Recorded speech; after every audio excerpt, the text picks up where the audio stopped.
Yesus adalah kekuatanku, hanya Dialah kota bentengku. Dia yang memberikan segala keselamatan, bagi Dia orang yang diurapinya. Orang yang hina Dia tegarkan, orang yang miskin Dia pun angkat. Dia Allah yang adil dalam perbuatannya, selalu setia akan janjinya. Yesus rela kaya jadi miskin, agar kita semua jadi kaya. Allah Bapa berkaya kami dengan Roh-Mu, agar nyata bahwa kami anak Allah.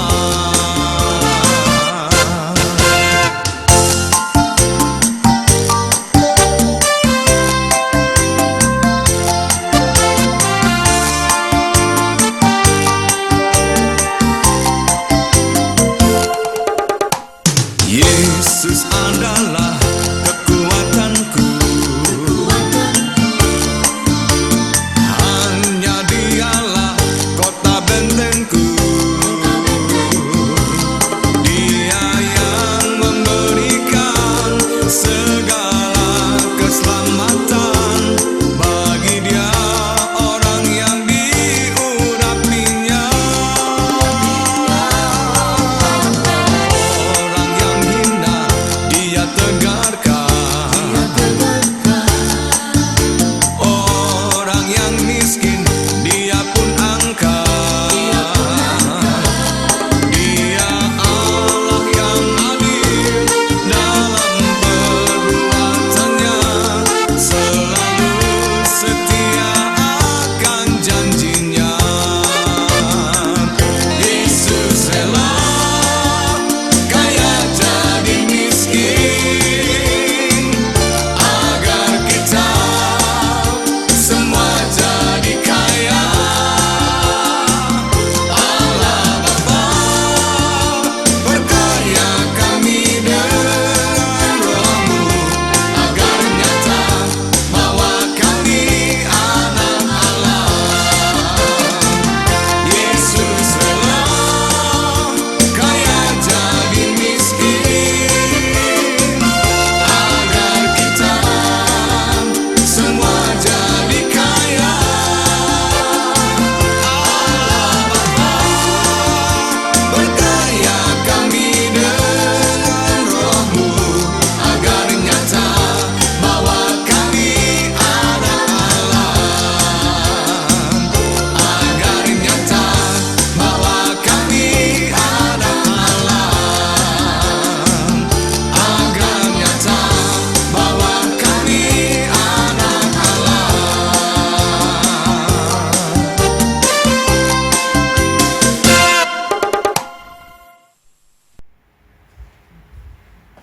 Haleluya, haleluya, puji Tuhan. Shalom, kita berjumpa kembali pada acara Mimbar. Saat ini selamat berjumpa kembali, dan hari ini adalah spesial buat IB, ya BIM, ya Kucing. Shalom, Pastor Ding bersama Ibu, Roland bersama Ibu dan teman-teman yang lain. Kita berjumpa kembali pada acara Mimbar ini. Haleluya, haleluya. Tadi kita baru dengar sebuah pujian, Yesus adalah kekuatanku. Ya, Dialah kota benteng, perlindungan, naungan yang teguh. Karena memang hari-hari ini kita perlu minta perlindungan, kita perlu berlindung ya di kota benteng yang kokoh dan kuat, karena ada banyak ancaman-ancaman. Terima kasih kita sudah mendengar pujian, dan mari kita akan berdoa untuk kita akan mendengarkan firman Tuhan pada saat ini. Bapa Surgawi yang kami sembah dalam nama Tuhan kami Yesus Kristus, kami bersyukur dan berterima kasih Kalau pada saat ini kami kembali berdoa kepadamu, menaikkan syukur kami, kalau kami sudah mengawali dengan sebuah pujian, Yesus adalah kekuatan-Mu, dan karena memang benar Engkaulah kekuatan kami, kota perlindungan, kubu pertahanan Allah yang kami percayai. Terima kasih Roh Kudus, dan biarlah kebenaran ini akan Kau beritakan bagi kami pada saat ini Tuhan, agar kami sungguh-sungguh boleh merasa aman dan nyaman di dalam perlindungan, naungan, dan pemeliharaan-Mu.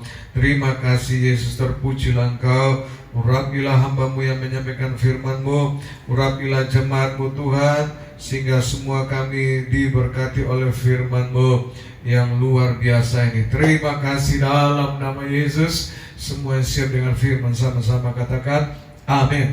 Haleluya, haleluya. Tema yang khotbah saya pada saat ini, membangun tembok kehidupan. Waduh, haleluya, haleluya. Membangun tembok kehidupan.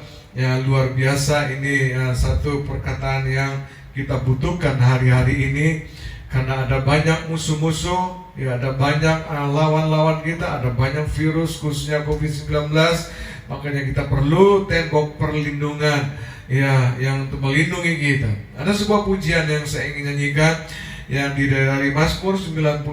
Mazmur, setelah saya buka Mazmur 91 ini, ternyata ya, dalam waktu yang singkat saya mendapatkan ada 3 seri khotbah dari Mazmur 91 yang temanya membangun tembok kehidupan. Haleluya.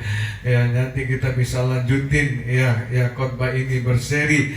Ya, mari kita buka dalam Mazmur 91 ayat yang kedua dan ayat yang keempat, dan mari kita akan nyanyikan bersama-sama. Haleluya, haleluya, haleluya. Mazmur 91 ayat 2 sampai 4.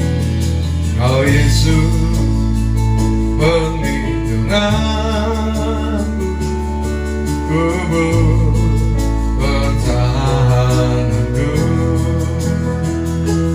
Kau Yesus sungguh Allahku yang ku percayai. Sekali lagi, Kau Yesus, Kau Yesus sungguh Allahku, kubu pertahananku. Kau Yesus sungguh Allahku yang ku percayai. Ayat yang keempat, dengan kebahagiaan yang tunduki aku di bawah sayapnya, ku akan berlindung. Kesetiaannya ialah perisai dan pagar tembok. Sekali lagi, Kau Yesus, Kau Yesus. Ayat yang kedua, perlindunganku, kubu pertahananku. Kau Yesus sungguh Allahku yang ku percayai. Ayat yang keempat, dengan kebahagiaan yang tunduki aku di bawah sayapnya, ku akan berlindung.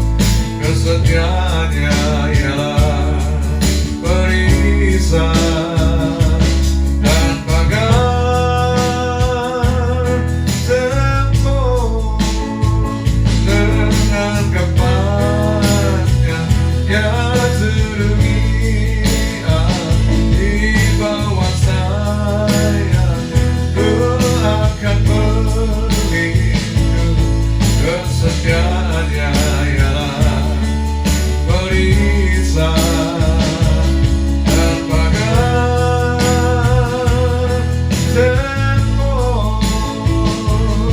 Kesetiaannya ialah perisai dan pagar tembok.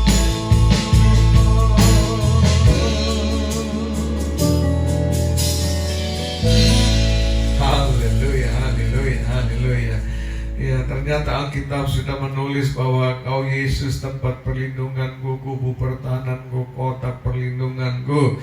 Oh haleluya, haleluya, haleluya. Oke, kita melihat bahwa di zaman dahulu untuk melindungi diri dari serangan musuh, ya, sebuah kota atau kerajaan, ya, mereka biasa membuat benteng-benteng perlindungan atau kubu-kubu pertahanan di sekelilingnya, tembok-tembok yang besar dan kokoh.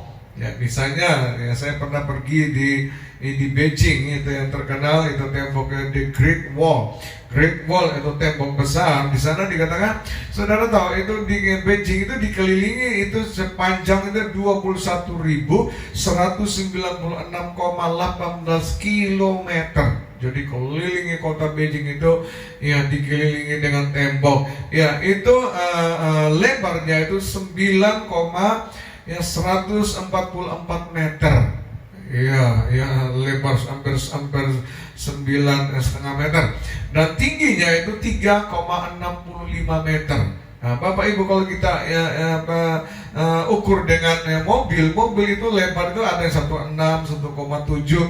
Jadi kalau 9,1 itu kurang lebih itu 5 mobil itu bisa berjalan bersamaan, ya, di jalan di tembok itu. Jadi Bapak Ibu bayangkan betapa lebarnya tembok itu, betapa panjangnya tembok itu, dan betapa tingginya itu. Ya, karena kalau mereka membangun benteng itu, maka ya rakyatnya menjadi aman dan terlindung. Nah, ternyata di Alkitab juga ada tembok yang disebut tembok Yeriko, Bapak, yang sangat terkenal. Tapi tembok Yeriko ini tidak mengelilingi kota Yeriko, tetapi dia membuat gerbang, ya, gerbang, pintu gerbang untuk orang bisa masuk keluar Yeriko. Itu panjangnya itu 400 meter dan lebarnya itu 6 meter, Bapak Ibu, dan tingginya itu 14 meter. 14 meter berarti 2 tiang listrik, ya. 2 listrik disambung itu berarti 2 itu tingginya minta ampun. Dan 6 meter lebar itu kira-kira mobilnya ya hampir 3 mobil, ya, bisa berjalan bersamaan saking lebarnya ini, ya. Nah, kita melihat bahwa kenapa ya raja-raja atau orang mendirikan ya benteng atau tembok yang demikian. Ya, jawabannya satu, supaya mereka aman dan terlindung dari ancaman musuh-musuh. Nah, begitu juga dengan tembok kehidupan kita, ya. Hendaklah kita membangun tembok yang kokoh dan kuat agar yang tidak mudah roboh, ya, tidak mudah terkena tipu muslihat iblis, dan akhirnya kita goyah karena pengaruh daripada dunia ini. Nah, terlebih lagi hidup di tengah-tengah dunia yang mendekati akhir zaman ini, kita harus mengandalkan kekuatan Tuhan, ya, harus membangun tembok kehidupan yang kokoh. Yang setuju katakan amin. Ya, di setiap negara, Bapak Ibu, semua negara dikatakan, ya, untuk anggaran belanja negara itu yang terbesar itu yaitu untuk pertahanan dan keamanan. Ya, kenapa, Bapak Ibu? Karena kalau sekali lagi kalau pertahanan keamanan negara itu kuat, rakyatnya pasti aman. Yang setuju katakan amin. Nah, oleh sebab itu mari kita melihat bahwa membangun tembok rohani itu berbicara tentang membangun tembok kehidupan kita. Ya, jadi tema khotbah saya pada saat ini yaitu membangun tembok kehidupan. Mari kita baca dalam 2 Korintus 5 ayat yang ke-17. Ya, 2 Korintus 5 ayat yang ke-17. Jadi di sana, jadi siapa yang ada di dalam Kristus, atau siapa yang sudah menerima Kristus sebagai Tuhan dan Juru Selamat, ia adalah ciptaan yang baru. Ya, yang lama sudah berlalu, sesungguhnya yang baru sudah datang. Artinya, saudara, sebagai umat yang telah ditebus oleh darah Yesus Kristus, ya, kita harus meninggalkan tembok lama, yaitu kehidupan lama kita, dan mengenakan tembok yang baru, menjadi ciptaan yang baru, Bapak Ibu. Ya, karena kalau tidak, ya, kita akan ya dipermainkan oleh iblis, oleh dunia ini.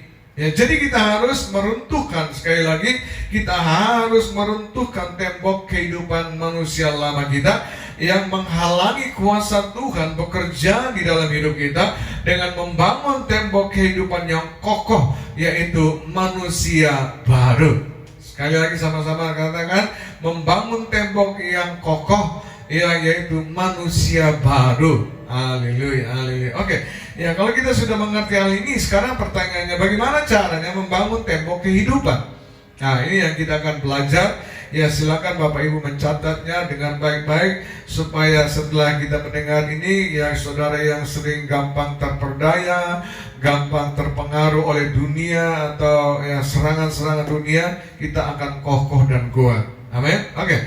Ya, bagaimana caranya? Mari kita baca dalam 1 Yohanes 2 ayat yang ke-15. Ya, 1 Yohanes 2 ayat yang ke-15, di sana dikatakan, janganlah kamu mengasihi dunia.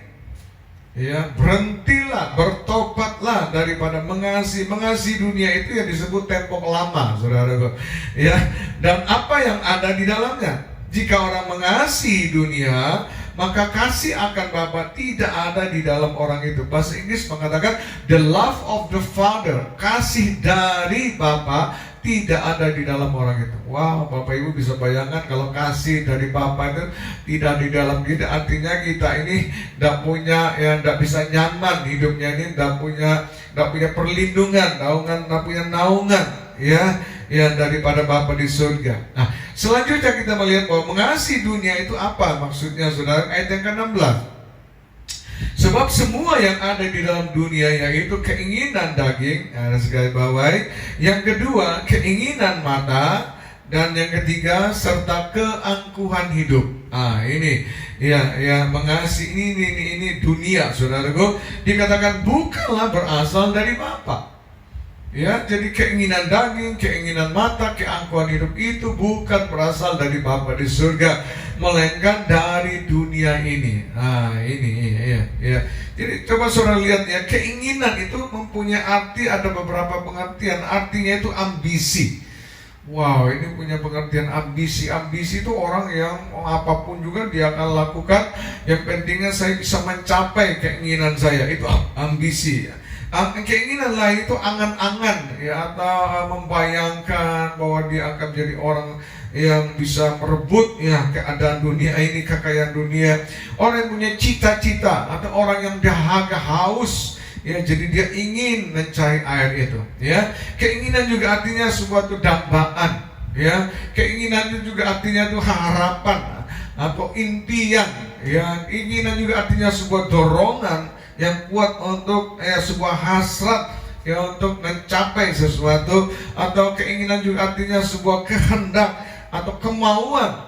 Ya, keinginan juga artinya sebuah niat atau selera yang tinggi untuk bisa mendapatkan sesuatu. Ya, itu arti keinginan. Sekarang kalau kita melihat apa bahaya daripada keinginan ini, ya, Yakobus 1 ayat yang ke-15. Ini Alkitab yang menulis, ya, bahaya daripada keinginan ini. Bukan saya, tetapi Alkitab menulis bahwa Yakobus 1 ayat yang ke-5, dan apabila keinginan itu telah dibuahi itu mengandung, saudaraku, maka dia akan melahirkan apa? Dosa. Wow, keinginan ini ya mengakibatkan dosa.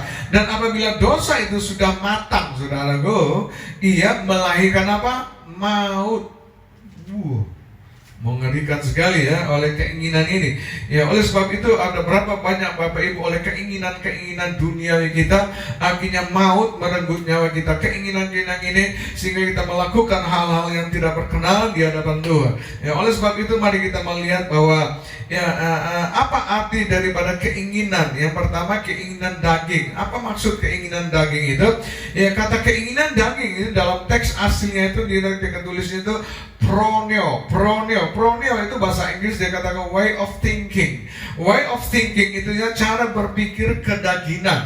Ya, bukan berpikir yang wajar, pikir yang kedagingan. Ya, kenikmatan daging. Ya, way of thinking juga artinya mindset atau pola berpikir kedagingan. Ya, pola pikir kedagingan yang artinya, saudaraku, bagaimana cara kita menerima sesuatu, memproses, menganalisa, mempertimbangkan sesuatu, kemudian membuat satu keputusan secara kedagingan. Ini saudara, mengambil keputusan secara kedagingan melalui apa? Perbuatan-perbuatan dosa yang bertentangan dengan firman Tuhan. Contohnya, buka di dalam Galatia 5 ayat 19 sampai 21. Galatia 5 ayat 19 sampai 21 ada 4 itu, saudaraku. ya dikatakan ada 4 keinginan daging. Yang pertama itu ya percabulan hawa nafsu. Ya, Bapak Ibu, satu kali ada seorang pria ya, oleh karena percabulan hawa nafsu, ya akhirnya dia kena AIDS, Bapak Ibu. Dan setelah diobati dan sebagainya, semakin hari semakin buruk, kelihatannya ya yang sudah nggak ada lagi tanda-tanda kehidupan. Tapi puji Tuhan, ada teman ini melihat dia ini kasihan, akhirnya ngajak dia ke persekutuan, ngajak dia ke gereja. Dan kemudian singkat cerita, begitu ada altar call, dan sekali beberapa kali altar call, dia disuruh maju, didoakan, puji Tuhan, ya suddenly tiba-tiba dia sembuh total dengan cara mujizat, Bapak Ibu. Wah, dia senang, bergembira, akhirnya berkata, wah saya masih hidup, saya masih dapat anugerah Tuhan luar biasa. Tetapi 3 bulan kembali, saudaraku, seperti ya pedisnya lombok. Ya, ketika makan lombok, aduh pedis sampai sebentar lagi hilang dan makan lagi, itu yang disebut pedis lombok.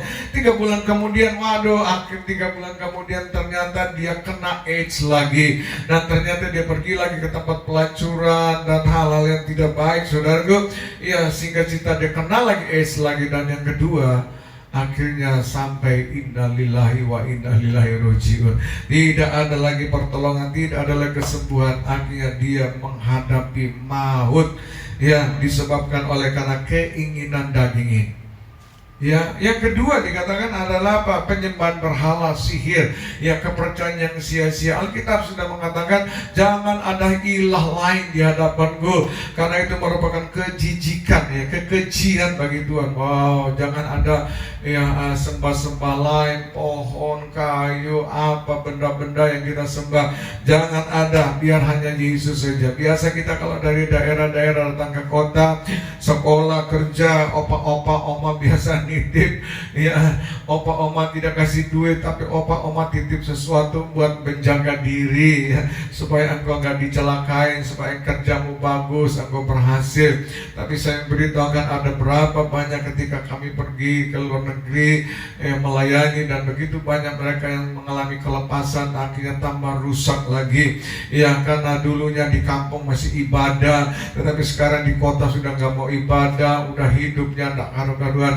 Disebabkan oleh karena apa? Ada ilah-ilah lain yang merupakan kejijian. Itu kalau tidak diselesaikan, Bapak Ibu, pasti mendatangkan maut. Ya, oleh sebab itu jangan ada ilah lain. Yang ketiga, keinginan daging, perbuatan daging apa? Pertikaian, perselisihan, iri hati, kemarahan, kebencian, dendam, sakit hati. Waduh, itu kayak makanan hari-hari. Ya, bahkan ada yang saya pernah dengar, ya dia bilang, oh, untuk orang ini bilang sumpah sampai 7 turunan saya nggak akan maafin. Bayangkan dia 3 turunan aja sudah di kuburan, ya 4 turunan lagi dilanjutin di kuburan, Bapak Ibu. Ya, ada berapa banyak orang yang akhirnya mati binasa oleh karena keinginan daging ini tidak bisa memaafkan. Saya banyak melayani, menyaksikan, ya bagaimana akhirnya mereka mati dalam kesia-siaan, ya oleh karena keinginan daging itu. Dan yang terakhir adalah pesta pora. Ya, pesta itu boleh, pora itu nggak boleh. Ya, aslinya sabu-sabu, sampai teler-teler, mabok. Minum itu bir itu boleh, tapi jangan sampai mabok. Minum wine itu boleh, tapi jangan sampai mabok. Minum whisky itu boleh, tapi jangan sampai mabuk, Bapak Ibu, karena itu merupakan kejijikan bagi Tuhan. Amin. Ya. Oleh sebab itu, Bapak Ibu, kalau kita udah tahu demikian, sekarang bagaimana mengatasi keinginan daging itu? Jawabannya di sebelah saja, di tetangganya, itu ayat Galatia 5:22 sampai 23. Yaitu dengan mengatasi dengan apa? Buah Roh Kudus. Ya, itu apa? Ya, buatlah benteng kasih, buatlah benteng sukacita, benteng damai sejahtera, benteng kesabaran, benteng kemurahan, benteng kebaikan, benteng kesetiaan, benteng kelemah lembutan, benteng penguasaan diri. Dan dengan baik, tidak ada hukum yang menentang demikian. Kalau kita membuat benteng, dibilang tidak ada orang hukum-hukum yang bisa menghancurkan tembok itu. Ya, atau dengan kata pada intinya, Bapak Ibu, bagaimana mengatasi keinginan daging? Kita harus bergaul dengan Roh Kudus secara pribadi, karena ya Roh Kudus atau buah Roh Kudus itu ya adalah pemiliknya adalah Roh Kudus, ya. Jadi intinya kita bergaul dengan Roh Kudus sebagai pribadi dari buah Roh Kudus. Yang setuju katakan amin. Mari kita nyanyikan lagu ini. Haleluya, haleluya.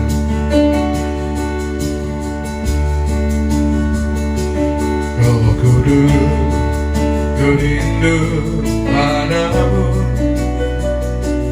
Roh Kudus, ku rindu selalu berada dekatmu, berada dekatmu dalam hadiratmu.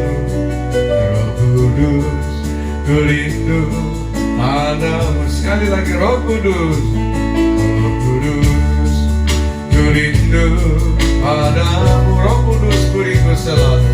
Roh Kudus, ku rindu selalu berada dekatmu, berada dekatmu dalam hadirat, dalam hadirat. Roh Kudus, Roh Kudus, ku rindu padamu, berada dekatmu selalu. Nikmati semua kebaikan, nikmati semua kebaikan, kemurahan-Mu dan kebesaran, dan kebesaran-Mu dan keagungan-Mu. Roh Kudus, ku rindu padamu. Sekali lagi, berada dekatmu selalu. Nikmati semua kebaikan, kemurahan-Mu dan kebesaran-Mu dan keagungan-Mu. Roh Kudus, ku rindu padamu. Roh Kudus, Roh Kudus, ku rindu padamu.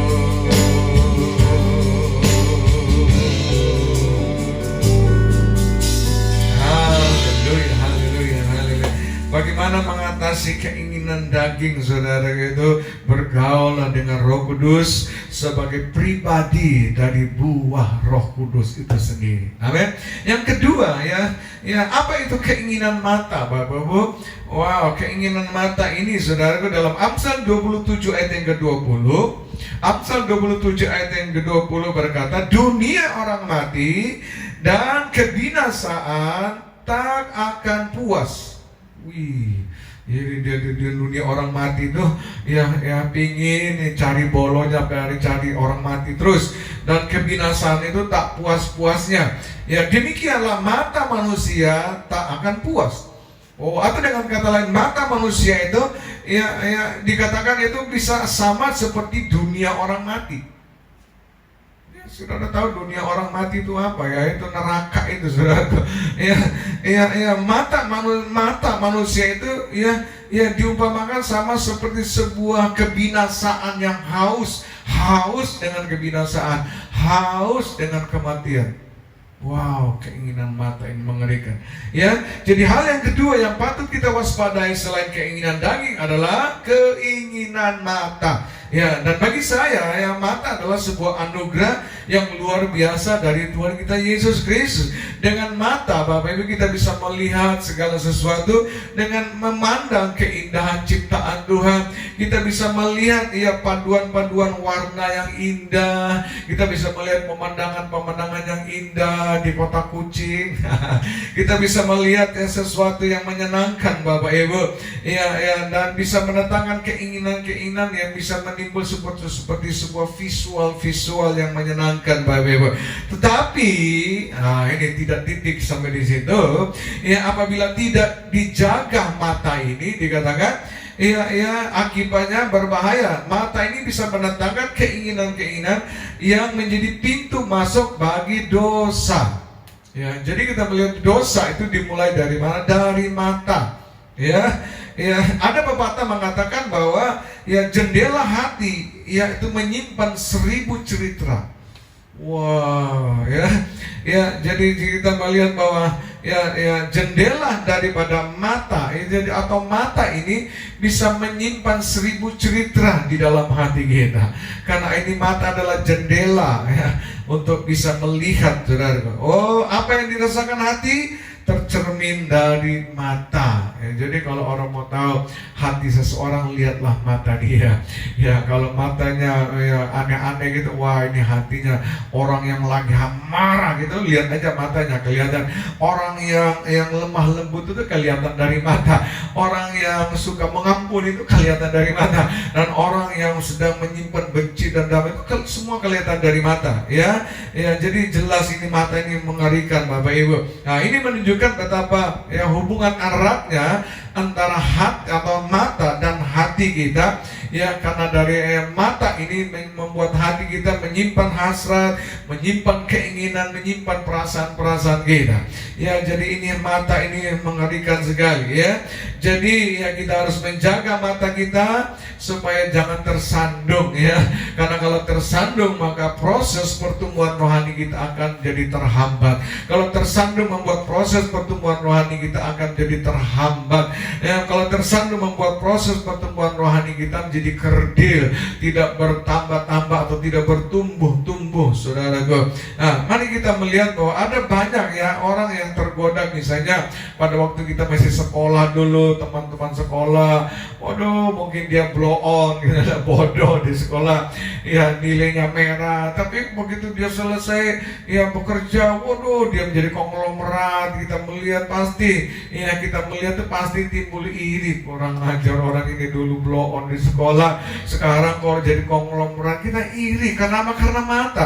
Melihat apa? Tampilan dia, melihat apa? Pakaiannya, melihat apa? Waduh barang-barang merek, atau melihat apa? Mobil dan sebagainya, Bapak. Oleh karena penglihatan ini, saudaraku, akhirnya kita menjadi tergoda ya untuk apa? Menyeleweng ya, tergoda untuk berbuat sesuatu yang haram-haram kita bikin jadi halal, Bapak Ibu, oleh karena penglihatan ini. Nah, di dalam Alkitab kita melihat bahwa Simpson ada seorang yang perkasa yang luar biasa, di mana karunianya sampai dengan sehari ini belum ada orang yang punya karunia seperti Simpson. Badangan dengan rahang keledai, Bapak Ibu, dia bisa mengalahkan 1000 tentara Filistin dengan selengkap senjatanya hanya dengan rahang keledai, Bapak Ibu. Wah, tetapi kita melihat keperkasaan dari Simpson itu hancur oleh karena matanya melihat siapa? Delilah, bahwa ya padahal sudah dinasihati mamanya, son, ya jangan ngambil yang wanita orang kafir, yang di puak kita, keluarga kita ada banyak. Wow, ya oleh karena penglihatan ini, saudaraku, mata Simpson akhirnya segala nasihat, segala petunjuk, segala apa saja itu sirna semua, saudara. Ya, jadi bahayanya penglihatan yang salah ini, saudaraku.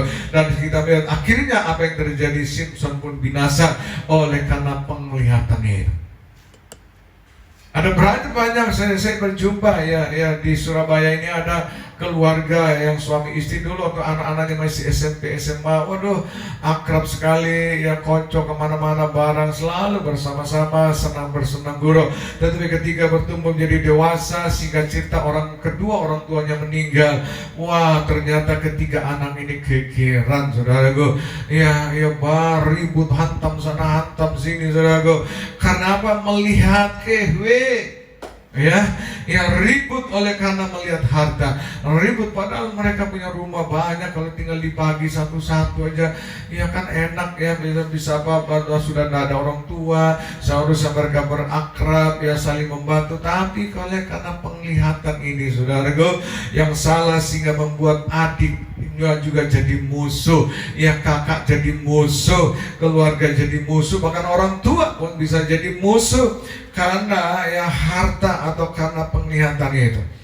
Ya, ada banyak saudara kita melihat bahwa ya ketika dia sumpah jabatan dulu, wah aku akan melakukan dengan seadil-adilnya. Tetapi kalau begitu ketok mata duit saudaraku di meja, waduh akan silohlah mata dia. Maka apa yang dilakukan? Korupsi. Apa yang dilakukan saudaraku? Ya itu yang mencuri, yang mengambil hak yang bukan menjadi hak dia. Oleh karena apa? Penglihatan.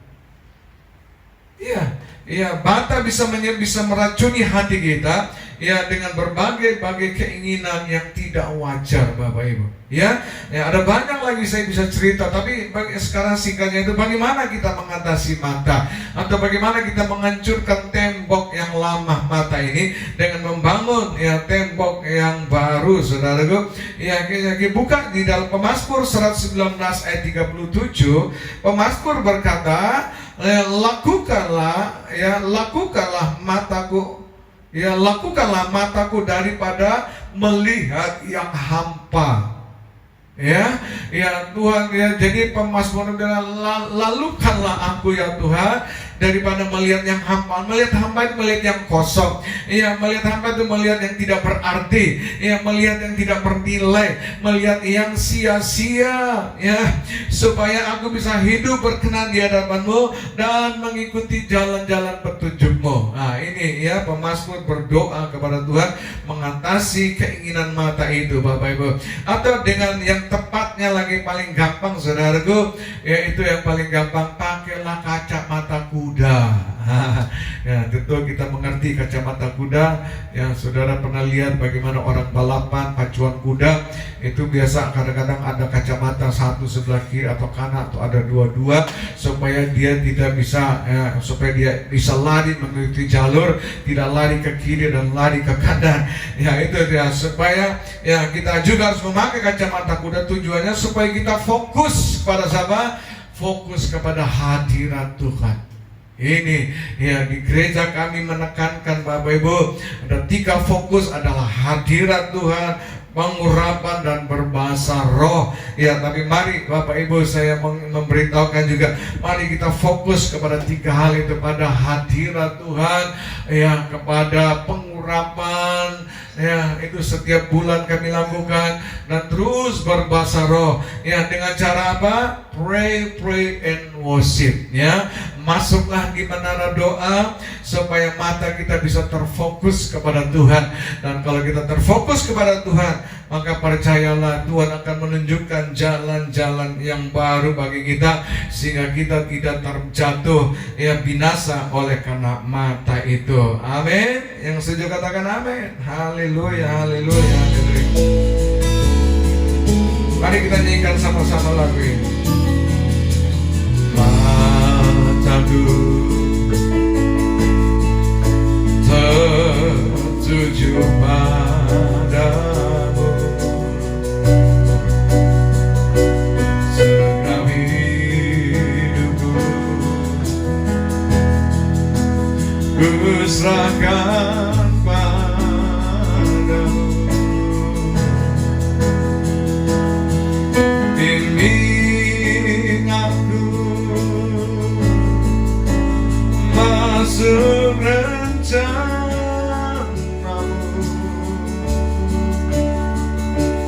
untuk membesarkan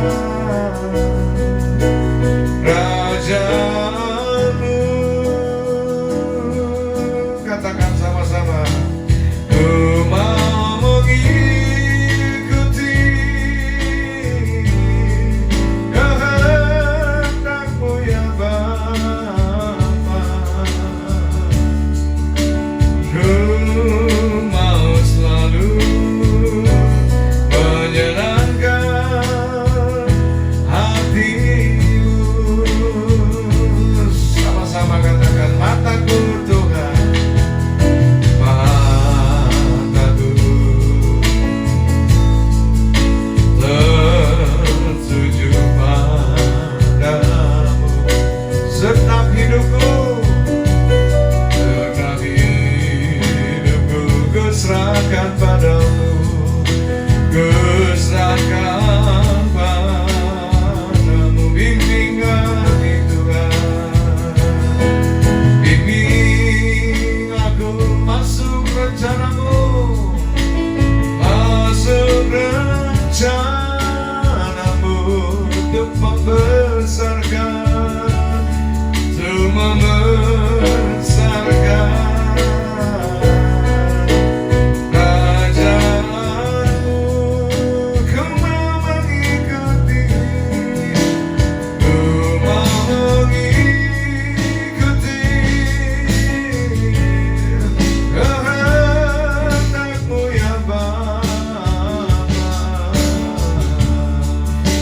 ku mau selalu menyerahkan hatiku. Ku mau selalu, ku mau selalu menyerahkan hatiku.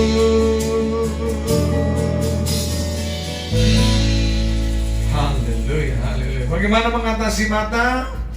Fokuslah pada hadirat Tuhan, pengurapan, dan terus berbahasa roh melalui doa, pujian, dan penyembahan kita kepada Tuhan. Yang ketiga, Bapak Ibu, apa itu keangkuhan? Ya, yang bisa membinasakan kita. Amsal 8 ayat yang ke-13. Amsal 8 ayat 13 berkatakan, takut akan Tuhan ialah membenci kejahatan. Ya, atau Tuhan berkata, aku membenci kepada kesombongan. Wow. Yang kedua, Tuhan membenci apa? Kecongkakan. Yang ketiga, Tuhan membenci apa? Tingkah laku yang jahat, Bapak Ibu. Dan yang keempat, Tuhan membenci apa? Mulut yang penuh dengan tipu muslihat.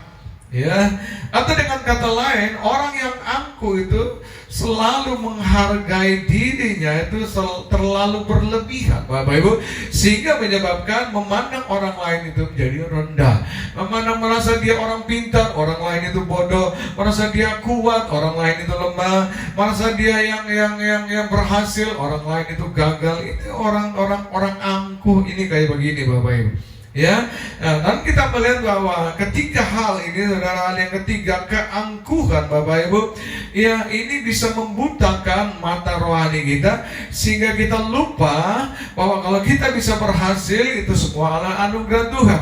Kita bisa diberi talenta, itu karena Tuhan. Kita bisa dikasih karunia, itu karena Tuhan. Kita diberi kemampuan, itu karena Tuhan. Kita diberikan keberhasilan, itu semua karena Tuhan. Tetapi keangkuhan, Bapak Ibu, membutakan ya mata rohani kita. Keangkuhan membuat kedanginan kita yang lebih berkuasa, Bapak Ibu. Oh, haleluya, haleluya. Ya, sedih sekali, Bapak Ibu. Saya bayangkan Bapak di surga melihat, aduh, anak ini gua kasih talenta, kasih hikmat, kasih kepintaran, kasih keberhasilan. Oh, kok gak sadar, ya, tidak tamsu, iya, orang bilang, tidak ya mengucap syukur, tapi malah membelakangi aku, malah menyatakan, wah, aku ini hebat, aku ini berhasil, aku ini orang sukses dan sebagainya. Yang lain itu sudah menjadi orang yang tidak ada artinya, saudara. Nah, kita melihat bahwa Alkitab berkata apa tentang orang sombong ini, Bapak Ibu? Ya, lihat di dalam Amsal 6 ayat 16 sampai 17. Ya, dikatakan Amsal 6 ayat 16, 6 perkara ini yang dibenci Tuhan, bahkan 7 perkara yang menjadi kejijikan bagi hatinya.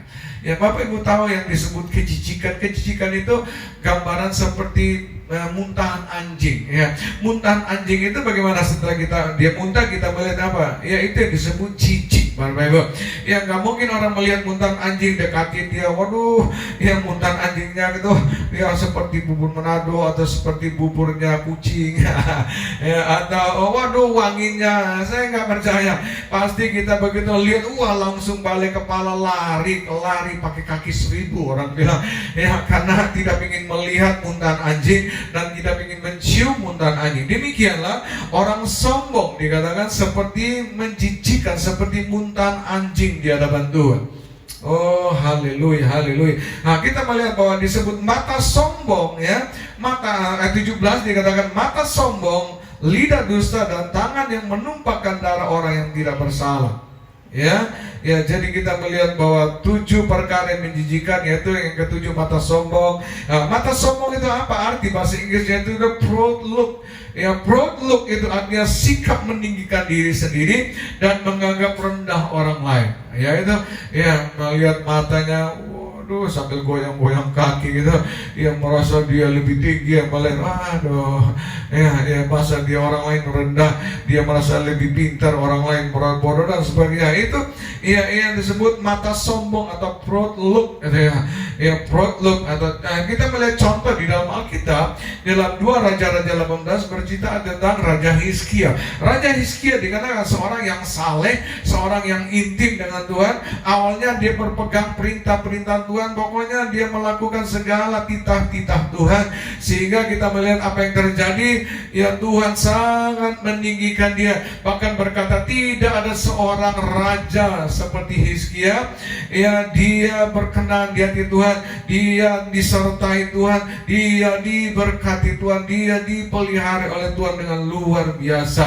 Nah, tetapi kita melihat sayangnya Bapak Ibu, ketika Raja Hizkia sudah masa berhasil, sukses, diberkati, ya menang dalam peperangan, menjadi apa? Sombong. Nah ini saudara, ya akibatnya saudaraku, ya hampir-hampir Alkitab berkat Tuhan ingin menimpa Hizkia, ya dengan ingin memusnahkan, ingin menghancurkan Yerusalem karena satu orang raja yang sombong angkuh ini Bapak Ibu.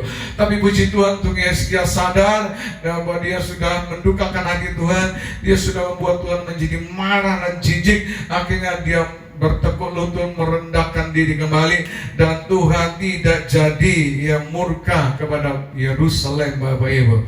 Oh haleluya, haleluya. Begitu juga dengan kita, saudara. Kalau hari ini engkau menjadi orang yang angkuh, yang baru saja diberkati sedikit, orang angkuh, sombong dan tidak mau dengar. Yang biasa ini di gereja juga biasa kayak ngatur gereja, ngatur pendeta, ya karena merasa dia berhasil, sukses atau pernah beri sesuatu. Tapi dengan firman Tuhan berkata, jangan engkau angkuh, supaya jangan murka Tuhan turun lebih parah lagi bagi engkau, tapi merendahkan diri, datang dan bertobat. Amin. Ya, Yakobus 4:6 dikatakan, tetapi kasih karunia Allah atau anugerah kemurahan yang diberikan kepada kita lebih besar daripada itu. Karena itu dikatakan Allah menentang orang congkak, tetapi mengasihi orang yang rendah hati. Ya, Allah menjadi musuh, menentang itu menjadi musuh atau lawan orang congkak, tetapi mengasihi orang rendah hati. Firman juga berkata, Allah tidak hanya tinggal di surga, tetapi bersama-sama dengan orang yang remuk dan rendah hati. Untuk apa? Untuk mengangkat orang-orang rendah hati, saudaraku. Oh, haleluya, haleluya. Berapa banyak yang mau pingin tangan Tuhan kita menopang kita. Caranya apa? Rendah hati, jangan angkuh dan jangan sombong. Yang setuju katakan amin. Nah, jadi bagaimana mengatasi keangkuhan, saudaraku? Jawabannya 1 Petrus 5 ayat yang kelima tadi. Dikatakan kita harus merendahkan diri. Yang setuju katakan amin. Yang mengatasi keangkuhan dengan merendahkan diri, atau yang paling lebih gampang diingat saudaraku, yaitu milikilah ilmu padi. Ya Bapak Ibu dari kampung tentu ngerti tentang ilmu padi. Padi itu kalau baru bertumbuh masih kosong, waduh tegak berdiri kencang ya.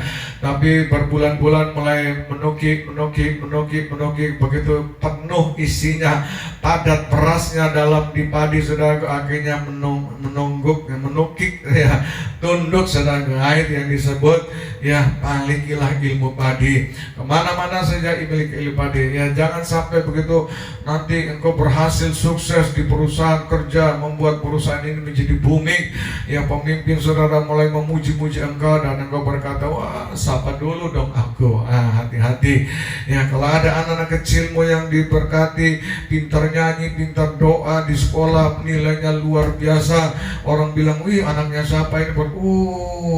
Begitu ketemu bapaknya bilang, sapa dulu dong bapak. Ibunya nggak mau kalah, iya sapa dulu dong aku yang ngajar ya, dan sebagainya. Jangan berhenti Bapak Ibu, supaya jangan mendatangkan murka Allah ya. Saya ini keangkuhan, kesombongan ini paling mengerikan, tidak kelihatan tapi akibatnya itu luar biasa. Saya setiap kali kalau tampil di undangan-undangan nyanyi atau di pernikahan nyanyi atau di mana-mana saja orang sudah mulai memuji, langsung dari mimbar saya katakan segala pujian, hormat dan kemuliaan hanya bagi Yesus Kristus. Amin. Jangan mencuri kemuliaan Tuhan itu, jangan mencuri. Tapi kita melihat ada banyak orang-orang dunia kalau mereka nyanyi nggak tepuk tangan, bilang apa? Tepuk tangan dong. Begitu semua orang tepuk tangan, dia bilang apa? Oh terima kasih, si. Itu orang dunia, saudara, yang ingin dipuji, saudara. Ya, tetapi bagi kita yang layak menerima pujian hanya Tuhan kita Yesus Kristus. Siapakah saudara dan saya? Kita hidup oleh karena anugerah, oleh kemurahan daripada Tuhan kita Yesus Kristus. Yang setuju katakan amin. Ya, Matius ada pujian nih, Matius 22 ayat 37 sampai 39. Ya, ini lagu ya di dalam judulnya itu ya kasih yang terutama, atau kasihlah Tuhan dengan segenap hati, jiwa dan kekuatan. Dan kasih yang kedua adalah kasih sesamamu seperti dirimu sendiri. Ya, mari kita nyanyikan lagu ini, Ku rindu Tuhan Yesus Kristus. Haleluya. Ku rindu Tuhan dengan segenap hati dan jiwaku. Ku mau menurut akan firman-Mu. Ku ingin lebih mengasihi. Ku rindu Tuhan dengan segenap akal dan budiku. Ku mau menurut akan firman-Mu, mengasihi sesamamu.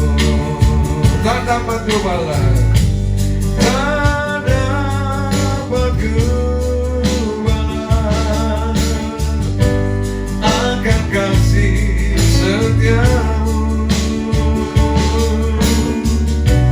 Jadikan hidupku ini berguna bagimu. Sekali lagi dari atas. Ku rindu Tuhan dengan segenap hati dan jiwa. Dengan segenap hati dan jiwa, ku mau mengasihi. Ku mau mengasihi lebih lagi. Ku ingin lebih mengasihimu. Ku rindu Tuhan, ku rindu Tuhan dengan segenap akal dan budi. Dengan segenap akal dan budiku. Ku mau menurut akan perintah-Mu, mengasihi sesama, mengasihi sesamamu. Tak dapat ku balas, tak dapat ku balas akan kasih setiamu. Jadikan hidupku ini berguna bagimu. Berguna bagimu.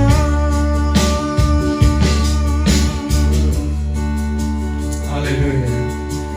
Haleluya. Sebagai endingnya Bapak Ibu, ada 3 hal ya, tembok yang lama yang kita harus runtuhkan, dan kita mendirikan 3 tembok yang baru. Yaitu bagaimana mengatasi keinginan daging dengan cara bergaul dengan Roh Kudus sebagai pribadi dari buah Roh itu sendiri. Ya, yang kedua, bagaimana membangun ya tembok kehidupan kita. Hiduplah dengan berfokus pada hadirat Tuhan, pengurapan dan berbahasa roh melalui doa, pujian dan penyembahan kita kepada Tuhan. Bagi yang ketiga, bagaimana membangun manusia yang rohani kita dengan hiduplah merendahkan diri seperti ilmu pagi itu. Oh haleluya, haleluya. Berapa banyak yang mau menyerahkan tembok kehidupan yang lama agar Tuhan menggantikan dengan tembok kehidupan yang baru. Angkat kedua tanganmu, saya ingin berdoa di dalam nama Tuhan Yesus Kristus. Tuhan, pada saat ini kami sudah mendengar firman-Mu, kami mau membangun tembok kehidupan yang baru Tuhan. Ya, tembok kehidupan yang hidup, yang bisa melindungi, menjaga kami. Kami mau menyerahkan segala keinginan daging, keinginan mata, serta keangkuhan hidup dengan kepada-Mu Roh Kudus. Dan rapilah kami Roh Kudus dalam nama Yesus. Roh Kudus, buah roh penuhilah mereka. Dalam nama segala hadirat Tuhan menyertai mereka. Dalam nama Yesus biarlah kuasa-Mu menyertai mereka. Terima kasih, berkati gereja ini, berkati gembala, wakilan seluruh pekerjanya. Terpujilah Tuhan Tuhan, hanya di dalam nama Yesus kami berdoa. Haleluya, haleluya, haleluya. Kami berdoa Tuhan di dalam nama Yesus. Amin. Haleluya, puji Tuhan. Shalom, sampai berjumpa lagi. Nah, Bapak Ibu sekalian, pengumuman bagi kita semuanya bahwa minggu depan kita akan masuki bulan yang baru dengan minggu awal November. Ya, jadi minggu awal ada perjumpaan kudus, kita masih mengikuti dari pusat biar bersama-sama. Yang kedua, jangan lupa ada persembahan dan juga ada mengembalikan perpuluhan kita supaya ada persediaan makanan di rumah Tuhan untuk operasional gereja kita. Dan jangan lupa berdoa buat finishing daripada gereja kita, ya biaya-biaya khususnya agar semua yang dibutuhkan ya untuk ibadah ini boleh terpenuhi. Ya, mari Bapak Ibu kita datang kepada Tuhan dengan membawa persembahan kita kepada Dia.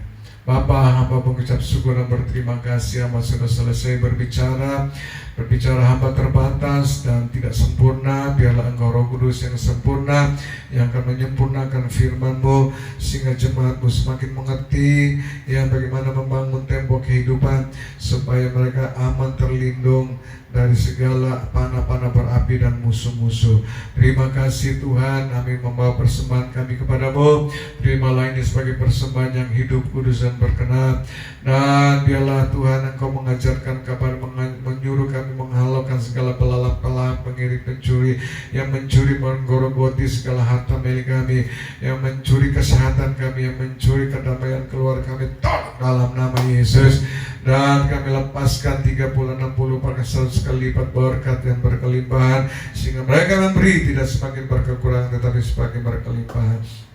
Kami mendukung Tuhan untuk biaya Tuhan, finishing daripada gereja Tuhan, membeli sound system Tuhan, juga masang karpet di gereja Tuhan, kami berdoa masang panggung Tuhan. Tuhan kami memberkati Tuhan, agar Engkau melimpahkan berkat bagi pemilik ini Tuhan, sehingga saat dibutuhkan Tuhan Allah mengirimkan berkat dari seberang dengan segala kelimpahan, bahkan tidak kekurangan tapi berkelebih-lebih Tuhan. Karena Dia memberi bagi Engkau, Dia mempersiapkan bagi Engkau, Dia mau memberikan yang terbaik bagi Engkau. Tuhan, aku memberkati, melepaskan kuasa-Mu, melimpah dari seberang turun atas mereka. Terima kasih jemaat-jemaat juga memberkati Tuhan yang memberi, memberkati mereka Tuhan yang tergerak hatinya memberi, Kau memberkati dengan berlimpah-limpah.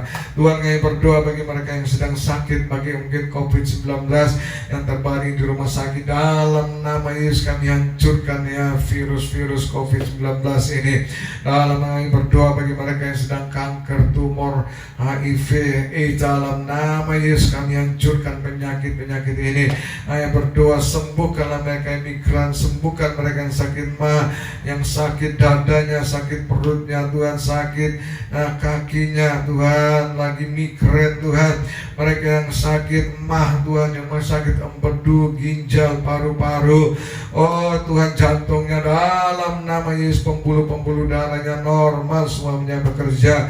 Penyakit apapun juga yang mengganggu umatmu, dalam nama Yesus kami hancurkan berkat, dan kami lepaskan kuasa kesembuhan oleh bilur-bilur-Mu. Katakan, sembuhlah mereka, sembuhlah mereka, sembuhlah mereka. Terima kasih kami berkati keluarga-keluarga. Biarlah hubungan keharmonisan keluarga suami istri anak-anak terus terjalin Tuhan, oleh karena mereka saling merendahkan diri satu sama lain. Terpujilah Engkau Tuhan kami Yesus Kristus.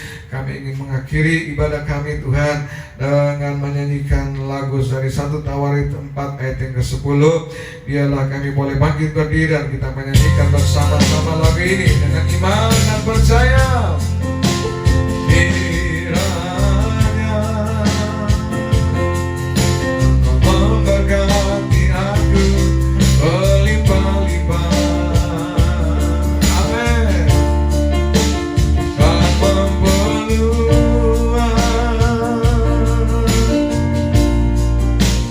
daerahku,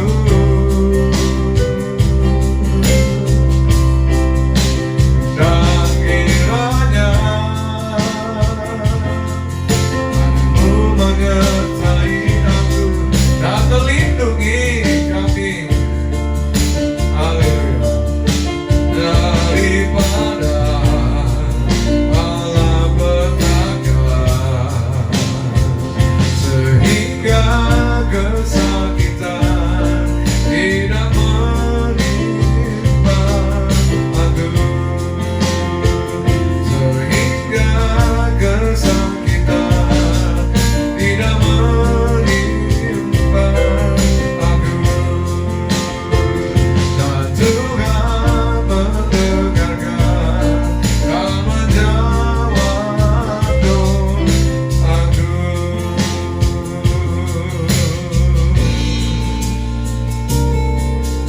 Kiranya Elohia, tangan yang berkuasa dari surga turun memberkati, menjaga, melindungi, memelihara, mencukupi, melindungi kami semuanya, mulai sekarang dan sampai selama-lamanya. Di dalam nama Tuhan Yesus Kristus yang percaya dan diberkati Tuhan, sama-sama katakan amin. Haleluya. Shalom, sampai jumpa minggu yang akan datang. Tuhan berkati.